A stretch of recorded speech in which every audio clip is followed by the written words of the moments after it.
कुठं चाललायस रे बाळा? या घराचं ओझं हलकं करायला. अरे ओझ नाहीये ती, गोमाता आहे ती. अरे हिच्या दह्या दुधावरच तर तू मोठा झालायस. अरे तुझी आई आहे असं समज. शेतकऱ्याला विकली तर लॉस होईल माझा. कसाही दुप्पट पैसे देतोय.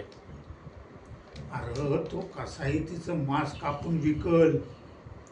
अरे 33 कोटी देव असतात गाईच्या पोटात.